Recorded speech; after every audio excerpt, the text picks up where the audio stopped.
Hi mamas, welcome back to the Heroic Mama YouTube channel.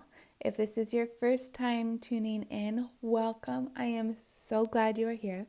My name is Claire and I am the founder of Heroic Mama, where my passion is to help inspire mamas to actualize our fullest potential.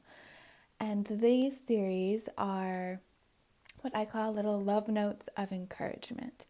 During COVID and our home quarantining, these are my little ways of sending a little love, encouragement, and positivity from my heart to yours. So welcome. I am so excited you are here. And today I'm excited to jump into the topic of wonder. What does wonder have to do with actualizing our potential? A big part of wonder that I make the connection is of joy, peace, and release. This topic was sparked by reading this book, Well, I Wonder, by Sally Schweitzer. And it's a handbook for parents, teachers, and carriers about early childhood, but there is always so much connection I find between studying early childhood and optimal living for us as adults. And so today the topic is wonder. And the question that Sally encourages all of us to ask is, well, I wonder. It's the title of the book, and it's the most powerful practice that she shares in the whole book, I believe. And today I want to talk about two things. First, how that question, well, I wonder, is applicable to our children and our relationship and engagement with them. And then also, secondly, how that follows into our own development, our own embracing and engagement with our own lives. So first, wonder in childhood. Early childhood is the season of magic. It's where Santa Claus is real and fairies and gnomes come alive and everything is just full of this curiosity and magic, and it's so fun for kids. I think it's one of the reasons that kids laugh so much, is that they aren't coming back and working towards embracing that wonder. They are just simply in it always. And one of the struggles that we have in our modern society is that we don't really appreciate wonder in the same way that we used to.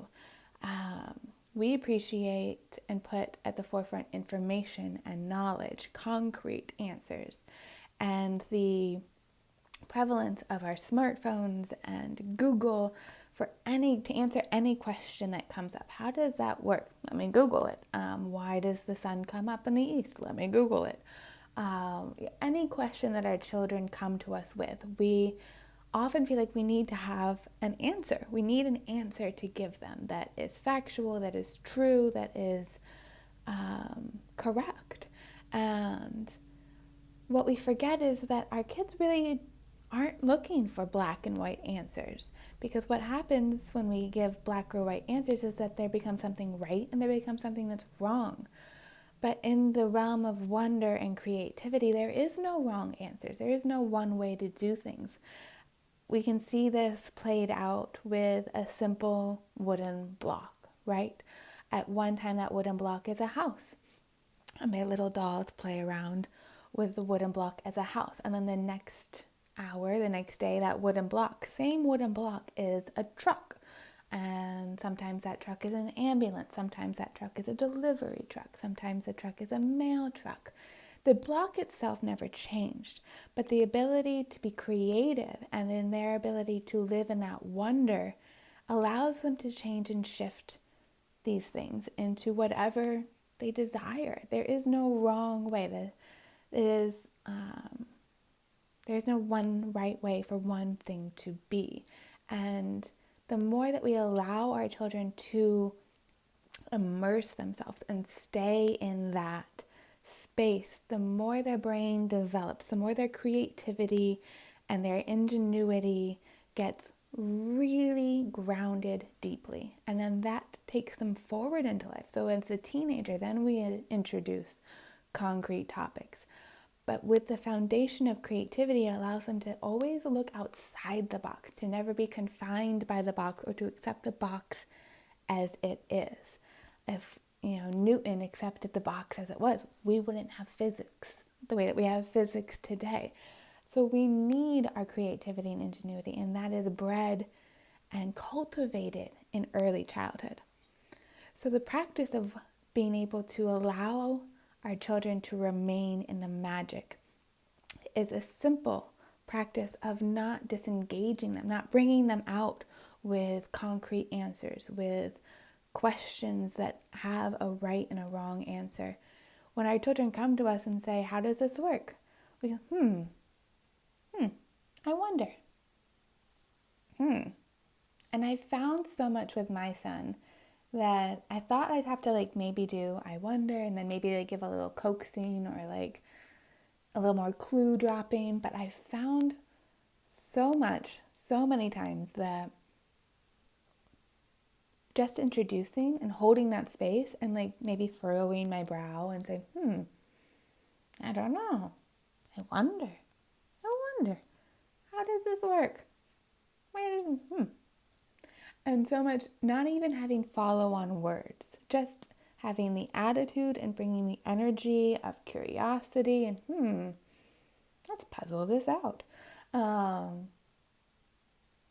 Opens up the space for them. And then all of a sudden, maybe it wasn't what he initially came to me to help him with, but he discovered something else to do with it. And then he's on that track and he's good. And it didn't require anything from me other than holding the space. There was no pressure to have the answer. There was no pressure to do the thing for him. It was simply holding space and holding the space of magic, holding the container, creating a container that says, I wonder. And since beginning this practice of holding that space for my son, more and more and more, he needs my involvement and my contributions less and less and less. He immerses himself so much more deeply into his play.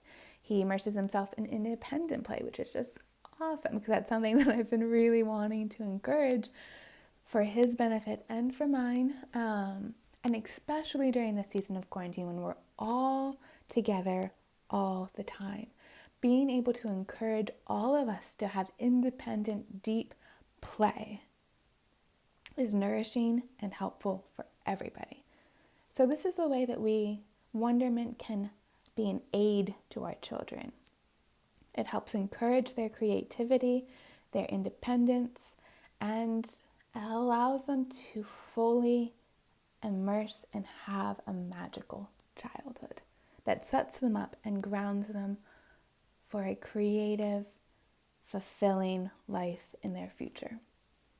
The second part of today's video to talk about how this practice can be powerful and serve us as well. Just like with our children, and when wanting to give them a concrete answer to every question that they have, we have this same expectation of our own self to be able to answer every question that comes up with a concrete answer, a plan of action, clear targets, black or white. We want to know where we're going, how we're going to get there, when we're going to get there, why we're going there, and we want to know it now, right? And especially during this season, I think that this experience of COVID, the fear and everything, a big thing that I have heard from a lot of people is that is the fear is really hard and the illness is really hard. But for many of us that are not directly impacted or on it, it's the uncertainty that is the most draining for us. We aren't able to answer with any clarity. There is nothing that is black or white right now. Everything has been called into question. And our inability to release that expectation is draining us. It is pushing our anxiety to its peaks. It's bringing us to the lowest of lows of our depression. It's bringing up a lot of ickiness within us. And this practice of engaging in curiosity is a powerful tool to recenter ourselves in our own space and in our own lives. So how does this work? Simply the same way it works with our children. We have something that comes up. What are we going to do? Instead of stressing ourselves out and having the expectation that we need a concrete answer now, right now, we can simply say to ourselves and anyone who's around us, I wonder what it will look like. And then use our creativity. For many of us, we have had our creativity schooled out of us through classrooms, through the system. We'll just leave it there. We'll have a bigger conversation about my personal philosophies on education, maybe down the road. But we'll just say that we have really been taught out of our creativity, right? We don't know how to use those muscles. Our muscles are atrophied. Our brain is a muscle. It is the same as the muscles in our arms and our legs and our abs. If we don't use it, it becomes weak. It atrophies.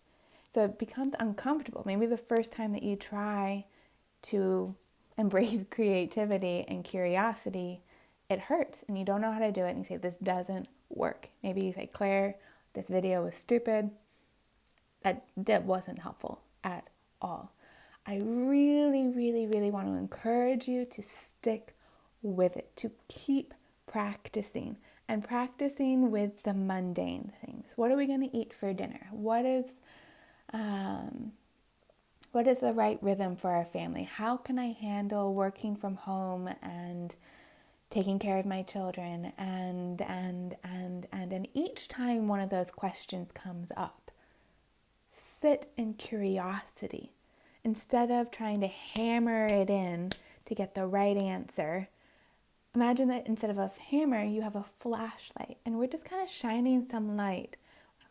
Okay, so we've got this going on. Okay, all right. And then we also have a little bit of this. All right, so bringing some lightness and kind of exposing the darkness around brings some clarity. We can fully see what we're handling. And then we say, I wonder what it looks like.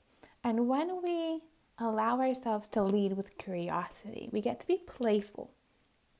And playful in a way that knowing there is no right answer. So we say, well, I wonder. I don't know. Let's give it a shot. You try it. Maybe it works and you're like, awesome. Or maybe it doesn't. And instead of thinking that you're a failure and you did it wrong, you say, that way didn't work out. I wonder what else would work. Every time that we try something, we learn something. We learn something about ourselves. We learn something about our family. We learn something about our environment that then can be information that we use on our next experiment. And being able to engage instead of disengaging. When we need a concrete answer, black, white, right now, oftentimes we say, I can't. And when we can't, we disengage. We turn on the telly. We pick up the chocolate cake, ice cream for me. We scroll through our phone. We pick up the glass of wine. We numb ourselves and we disengage because we can't do anything. And then we say, well, we can't do anything, then I might as well just... But it's uncomfortable, right? It doesn't feel good. That's why we need something to numb ourselves. I propose that instead of numbing ourselves out from our lives, we decide to playfully engage and find ways to build in magic and curiosity and creativity into our days exactly where we are. Exactly where we are. When we need a black and white answer, it's often conditional. When home quarantine is over, then we can do this. And until then, I'll just kind of exist here. This is our one life. One life. This is our one body. This is our one shot. wasting any moment of it, waiting on a condition that is outside of our control, is completely tragic. We are losing our life force in a holding pattern. Not sitting here saying that we need to get back and hustle and go and do. What I'm saying is that this moment, right exactly where we at, has the potential to be magical. Magical in the way that the present moment has everything that we need already in it. We need to learn to connect into it. And that is where the magic resides. It doesn't reside in the to-do list or the getting things done or the having concrete answers. The magic of life is in the unknown. It's in the release. It's in the trust and the faith and the whether or not it's that Santa Claus is real or not, there is still magic to be had in our world. And we've lost that. And I think that is so completely tragic. And just as we work to create that magical container for our young children, I don't think that container needs to only be for childhood. That enjoyment and fulfillment and wonder can be part of our lives until our last breath. We get to make the decision. We are the powerful creators of our own life. We get to decide, do I want to live a life of judgment and anxiety and depression, or do I want to live a life of wonder and curiosity and playfulness and this energy of, I don't know. I don't know what's going to happen. And the excitement of that it allows you to simply try. I don't know. I'm just going to give it a shot. Don't know how these videos are going to go. Don't know how my garden's going to grow. Don't know when we're going to come out of COVID. Don't know what any of that's going to look like. And yet, I'm excited. I'm excited because I'm engaged. I'm excited because I am here. I am here fully, completely. And I'm in love with the process of becoming. As a heroic mama, we are challenged. I want to challenge all of us to become all we can be. I hope that you found a little nugget of encouragement. My heart is with you, and I hope that everyone stays safe, healthy, and well as we navigate these current challenging times. Sending love and soul hugs. I'll talk to you next time.